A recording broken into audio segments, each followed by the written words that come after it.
اللہ اللہ اللہ اللہ۔ یونس علیہ السلام ایک عظیم اور کریم نبی تھے۔ ان کا قصہ قرآن کریم میں ایک انوکھا قصہ ہے۔ آپ کے والد کا نام متع تھا اور آپ سیدنا ابراہیم علیہ السلام کی نسل سے تھے۔ آپ کا ایک نام ذُوالنُون بھی ہے، یعنی مچھلی والے۔ النون کا مطلب ہے مچھلی۔ اسی طرح آپ کو صاحب الحوت بھی کہا جاتا ہے۔ اللہ تعالیٰ نے آپ کو ان سب ناموں سے پکارا ہے۔ آپ کو ایک عظیم بستی کی طرف مبعوث کیا گیا۔ اس بستی کا نام نینوا تھا۔ یہ عراق کے شمال میں واقع تھی، موصل کے بالمقابل تھی۔ ان دونوں کے درمیان دریائے دجلہ واقع تھا۔ موصل دریائے دجلہ کے کنارے واقع تھا، جبکہ اس کے بالکل سامنے نینوا کی بستی تھی۔ امام ابن کثیر رحمۃ اللہ علیہ نے نینوا کے بارے میں اور ان آثار و باقیات کے بارے میں لکھا ہے جو ان کے زمانے میں موجود تھیں۔ وہاں کچھ بت تھے جو اوندھے منہ گرے پڑے تھے۔ اللہ تبارک و تعالی نے یونس علیہ السلام کو نینوا کی طرف رسول بنا کر بھیجا۔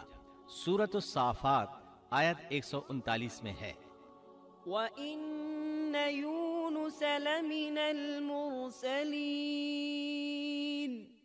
اور بے شک یونس رسولوں میں سے تھے۔ آگے اللہ آیت 147 میں فرماتے ہیں، وَأَرْسَلْنَاهُ إِلَى 100,000 أَوْ يَزِيدُونَ، اور ہم نے اسے 1,00,000 بلکہ اور زیادہ آدمیوں کی طرف بھیجا۔ یعنی ان کی تعداد 1,00,000 سے زیادہ تھی۔ رہا یہ سوال کہ لاکھ سے کتنے زیادہ تھے، اکثر علماء کرام نے وضاحت کی ہے کہ وہ 1,00,000 سے قریباً 20,000 زیادہ تھے۔ اس طرح بستی والوں کی تعداد 1,20,000 تھی، اور یہ سب کے سب کفر پر تھے۔ یونس علیہ السلام انہیں سال ہر سال دعوت دیتے رہے، لیکن وہ اپنے کفر ہی پر ڈٹے رہے۔ پھر انہوں نے سیدنا یونس علیہ السلام پر ظلم و جبر شروع کر دیا، انہیں دھمکیاں دیں، مصائب و آلام سے دوچار کیا۔ مطلب یہ کہ جس طرح دوسرے انبیاء کرام کے ساتھ کیا گیا، ان کے ساتھ بھی وہی سلوک ہوا۔ آخر آپ نے اپنی قوم کو اللہ کے عذاب سے آگاہ کرتے ہوئے اعلان فرما دیا کہ فلاں دن تم پر عذاب آ جائے گا۔ پھر خود غصے کی حالت میں اس بستی سے نکل گئے، جبکہ اللہ تعالیٰ نے انہیں متعین دن کی مہلت دینے کی اجازت تو دی تھی، لیکن اس بستی سے نکل جانے کا حکم نہیں دیا تھا۔ جب آپ نے انہیں یہ مہلت سنائی تو خود غصے کی حالت میں بستی سے نکل گئے۔ سورہ انبیاء آیت 87 میں اللہ تعالیٰ فرماتے ہیں، وَذَا النُّونِ إِذ ذَّهَبَ مُغَاضِبًا فَظَنَّ أَن لَّن نَّقْدِرَ عَلَيْهِ، مچھلی والے کو یاد کرو جبکہ وہ غصے سے چل دیا اور خیال کیا کہ ہم اسے نہ پکڑ سکیں گے۔ اس آیت کی تفسیر میں امام رازی رحمہ اللہ لکھتے ہیں، جس نے یہ گمان کیا کہ اللہ تعالیٰ اسے پکڑنے کی قدرت نہیں رکھتا، وہ آدمی کافر ہے۔ سیدنا امیر معاویہ رضی اللہ عنہ سے روایت ہے، انہوں نے سیدنا ابن عباس رضی اللہ عنہما سے کہا، آج رات قرآن کریم کی چند آیات کے معانی میں میں الجھ کر رہ گیا ہوں۔ مجھے کوئی راستہ سجھائی نہیں دے رہا کہ اس الجھن سے کس طرح نکلوں۔ مجھے بس آپ ایسے نظر آتے ہیں جو ان آیات کا مطلب بتا سکتے ہیں۔ کم از کم میں ان آیات کی تفسیر اور تعبیر نہیں سمجھ سکا۔ ابن عباس رضی اللہ عنہما نے پوچھا، وہ کون سی آیات ہیں؟ سیدنا امیر معاویہ رضی اللہ عنہ کہنے لگے، یونس علیہ السلام کا یہ خیال کرنا کہ اللہ تعالیٰ ان پر قدرت نہیں رکھتے۔ یہ سن کر سیدنا ابن عباس رضی اللہ عنہما نے فرمایا، اس سے مراد یہ نہیں۔ یہ لفظ قدر یہاں تنگی کے معنی میں آیا ہے، قدرت اور طاقت رکھنے کے معنی میں نہیں۔ اللہ تعالیٰ نے قدر بمعنی تنگی اور قدر بمعنی قدرت دونوں کا استعمال کیا ہے۔ تنگی کے معنی کی مثال سورۃ الطلاق آیت نمبر 7 میں ہے، وَمَن قُدِرَ عَلَيْهِ رِزْقُهُ فَلْيُنفِقْ مِمَّا آتَاهُ اللَّهُ، اور جس پر اس کے رزق کی تنگی کی گئی ہو، اسے چاہیے کہ جو کچھ اللہ تعالیٰ نے اسے دے رکھا ہے اسی میں سے اپنی حیثیت کے مطابق دے۔ تو اس آیت میں بھی یہی معنی مراد ہے کہ انہوں نے گمان کر لیا ہم ان پر تنگی نہیں کریں گے، یعنی ان کا خیال یہ تھا کہ اگرچہ وہ اللہ تعالیٰ کی اجازت کے بغیر نکل کھڑے ہوئے ہیں، پھر بھی اللہ ان پر تنگی نہیں کریں گے، کیونکہ وہ اللہ کے ایک معزز نبی اور رسول ہیں، اور ان کی قوم کے لوگ اللہ کی گرفت اور اس کے عذاب کے مستحق ہیں۔ انہی پر اللہ کا عذاب نازل ہونے والا ہے۔ اس عذاب کی خبر انہیں پہلے ہی سنا دی گئی ہے اور مہلت دے دی گئی ہے، مگر وہ خود اگرچہ اللہ کی اجازت کے بغیر ہی چلے آئے ہیں، پھر بھی انہیں سرزنش نہیں کی جائے گی اور وہ کسی گرفت میں نہیں آئیں گے۔ اللہ تعالیٰ ان کے لیے کوئی تنگی نہیں فرمائیں گے۔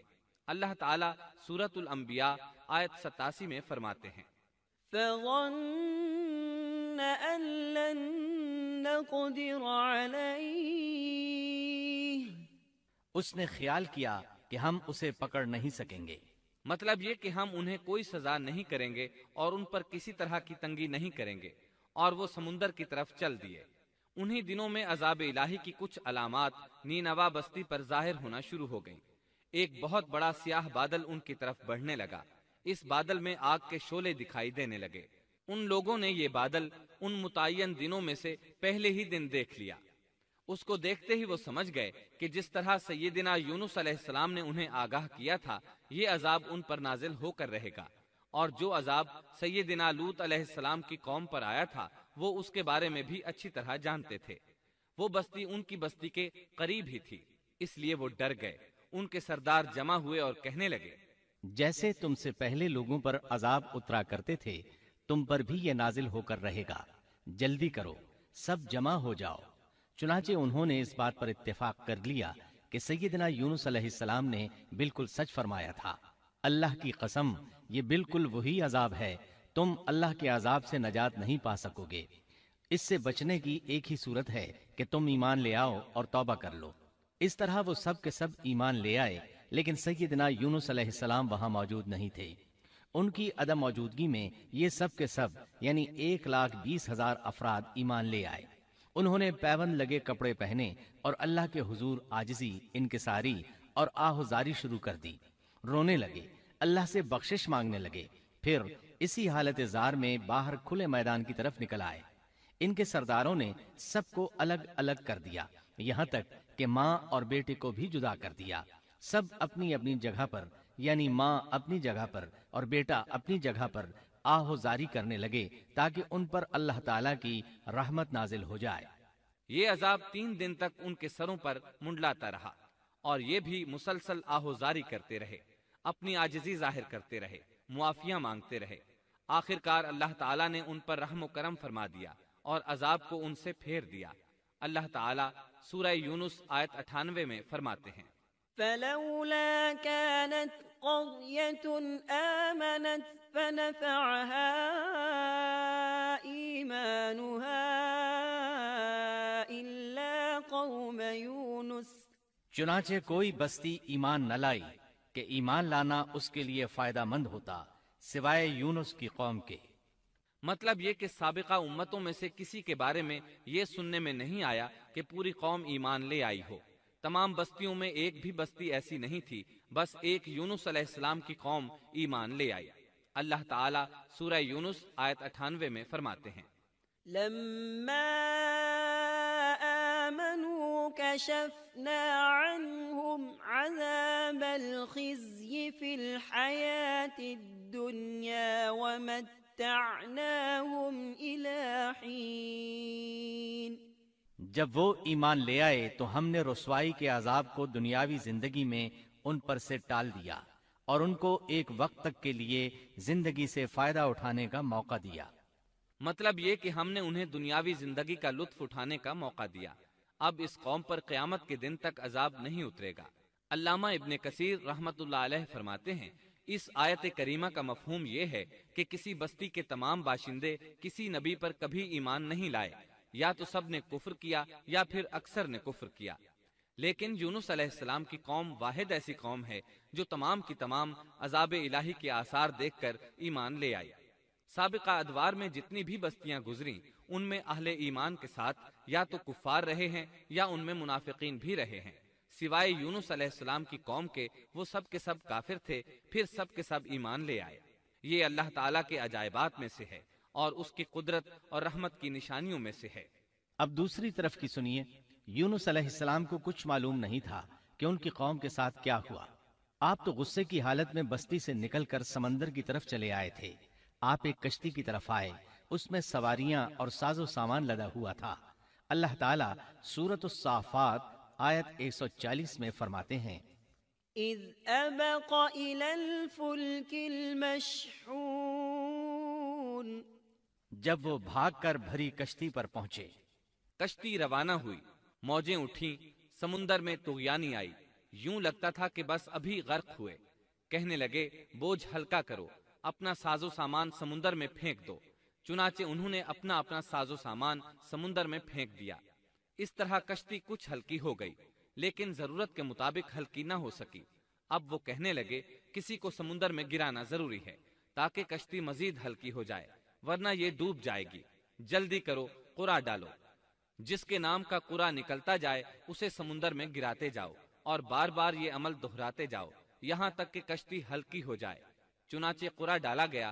سب سے پہلے یونس علیہ السلام کا نام نکلا۔ سب کہنے لگے نہیں، یہ تو ایسے نہیں ہیں، ان کے چہرے پر تو سجدوں کے نشانات ہیں، انہیں رہنے دو، پھر قرع ڈالو۔ چنانچہ پھر قرع ڈالا گیا، پھر انہی کا نام نکلا۔ سب نے تعجب کیا۔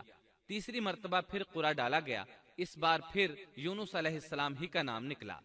اللہ تعالیٰ سورۃ الصافات آیت 141 میں فرماتے ہیں، فساهم فكان من المدحضين پھر قرآن اندازی ہوئی تو یہ مغلوب ہو گئے۔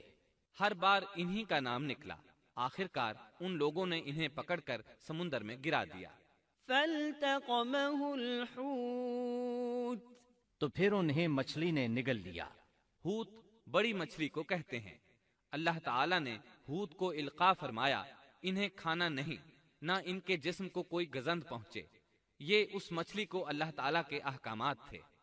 اللہ تعالیٰ سورۃ الصافات آیت 142 میں فرماتے ہیں، فالتقمه الحوت وهو مليم تو پھر انہیں مچھلی نے نگل لیا اور وہ خود اپنے آپ کو ملامت کرنے لگے۔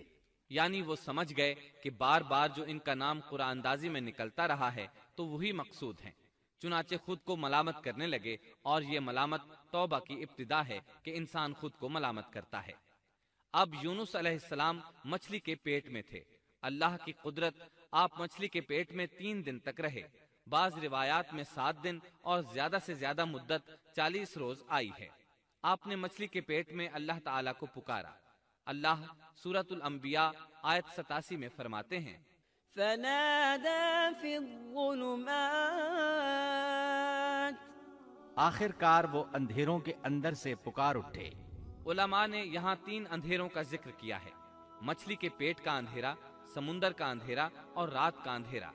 گویا ان پر یہ سارے اندھیرے اکٹھے ہو گئے تھے۔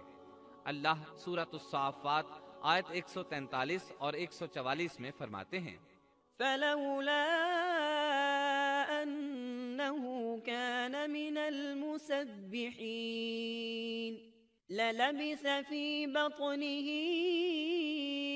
إلى يوم يبعثون پس اگر یہ پاکی بیان کرنے والوں میں سے نہ ہوتے تو لوگوں کے اٹھائے جانے کے دن تک اس کے پیٹ ہی میں رہتے۔ مطلب یہ کہ اگر آپ اللہ تبارک و تعالیٰ کی تسبیح نہ بیان کرتے تو مچھلی کے پیٹ ہی میں رہتے۔ آپ نے دعا نہیں مانگی بلکہ اللہ عز و جل کی تسبیح بیان کی۔ روایات میں یوں بھی آتا ہے کہ جب مچھلی آپ کو سمندر کی اتھاہ گہرائی میں لے گئی تو آپ وہاں آبی مخلوقات کی تسبیحات کی آوازیں سننے لگے۔ گویا اللہ تعالیٰ نے انہیں القاء فرمایا کہ آپ بھی تسبیح کریں۔ اللہ سورۃ الانبیاء آیت 87 میں فرماتے ہیں، فنادى في الظلمات أن لا إله إلا أنت سبحانك إني كنت من الظالمين بالآخر وہ اندھیروں کے اندر سے پکار اٹھا کہ الہی تیرے سوا کوئی معبود نہیں، تو پاک ہے، بے شک میں ظالموں میں ہو گیا۔ چنانچہ یونس علیہ السلام نے اس تسبیح کے الفاظ کو یوں ادا فرمایا، لا إله إلا أنت سبحانك إني كنت من الظالمين الظالمين.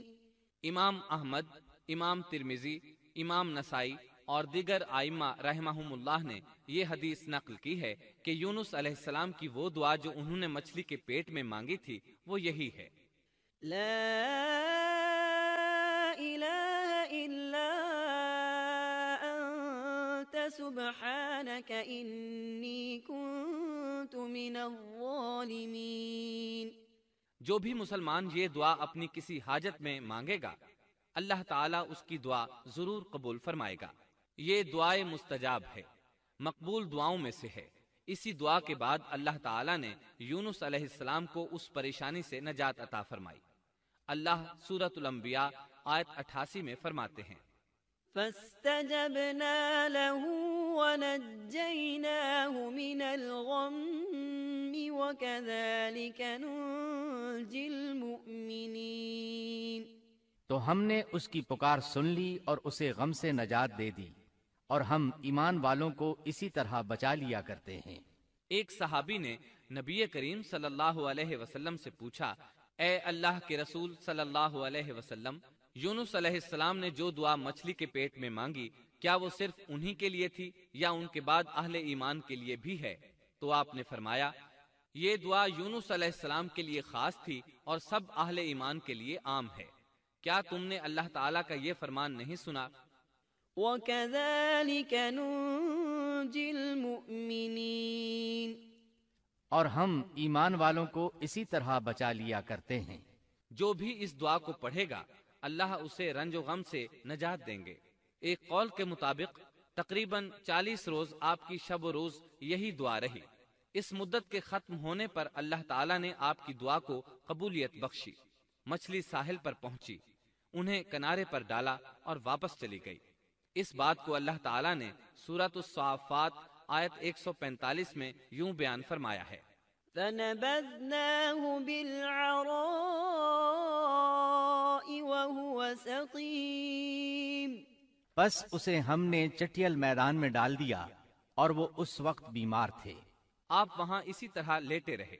پھر اللہ کی قدرت سے آپ کے قریب ایک بیلدار درخت اگا، جیسا کہ سورۃ الصافات آیت 146 میں ہے: وَأَنبَتْنَا عَلَيْهِ شَجَرَةً مِّن يَقْطِينٍ. اور اس پر سایہ کرنے والا ایک بیلدار درخت ہم نے اگا دیا. اس کدو کے درخت کے متعلق مورخین کا کہنا ہے کہ اللہ تعالیٰ نے اس درخت کا انتخاب اس لیے فرمایا تھا کہ اس درخت کے پتے چوڑے ہوتے ہیں، ان کے سائے میں انہیں ڈھانپ دیا گیا تاکہ ہوا سے اذیت نہ پہنچے، اس لیے کہ ان کے جسم سے جلد اتر گئی تھی. پھر اس درخت سے خشکن خوشبو بھی آتی تھی، اس خوشبو نے انہیں فرحت بخشی. پھر کدو کی خوشبو میں ایک خصوصیت یہ تھی کہ حشرات الارض کو دور رکھتی ہے. اللہ تعالیٰ نے انہی خصوصیات کی وجہ سے اس بیلدار درخت کا انتخاب فرمایا تھا تاکہ آپ ہر طرح کی تکلیف سے محفوظ رہیں. یہ ہے اللہ کی قدرت. سبحان اللہ. اسی طرح مفسرین یہ بھی کہتے ہیں کہ اللہ تعالیٰ نے ان کے پاس ایک پہاڑی بکری بھیج دی. وہ آپ کے قریب آتی اور آپ کے سر کے اوپر اپنی ٹانگیں پھیلائے کھڑی ہو جاتی. اس طرح اس کے تھن آپ کے منہ میں چلے آتے اور آپ ان سے خواہش کے مطابق دودھ پیتے. یہ تھا آپ کا کھانا اور پینا. رفتہ رفتہ آپ کی حالت بہتر ہو گئی، توانا اور تندرست ہو گئے.